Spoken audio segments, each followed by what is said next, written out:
റൗണ്ടാക്കിയിട്ട് നമ്മൾ ചെയ്തെടുക്കേണ്ട ആവശ്യമുണ്ട്. അപ്പോൾ സൂചി നൂലും ഉപയോഗിച്ച് ഇതൊരു റൗണ്ട് വട്ടത്തിലാക്കി എടുക്കണം. അതിനുശേഷം അതിൽ ഒന്നിച്ച് അതിലേട്ട് ലോക്ക് ചെയ്ത് അങ്ങ് ഒരു ഫ്ലവർ ആക്കിയാൽ മതി. അതെല്ലാം അടുപ്പിച്ച് കൊടുക്കണം കേട്ടോ. ഇനി എല്ലാം അടുത്തടുത്ത് വരണം, കാരണം ഡിസൈൻ അകന്നകന്ന് പോകരുത്. നമ്മൾ ഇത് കണ്ടില്ലേ, ഈ ഫ്ലവേഴ്സ് ഇങ്ങനെ ചെയ്തിട്ടുണ്ട്. അപ്പം ഇതിന് വേണ്ടിയിട്ട് ഞാൻ എന്താ ഇങ്ങനെ ഒരു ചെറിയ സൂചി നൂലും കോർത്തെടുത്തിട്ടുണ്ട്. ഏറ്റവും സൂചി നൂലും ഞാൻ ദേ 2 ഭാഗം എടുത്ത് 2 ഭാഗം കൂടി കൂട്ടി ഒരു ലോക്ക് ഇട്ടെടുക്കുവാണ്.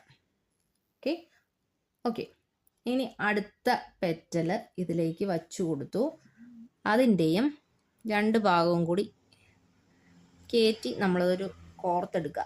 അതെല്ലാം ഒരു മാല പോലെ നമ്മളിങ്ങനെ കോർത്തെടുക്കുക കേട്ടോ.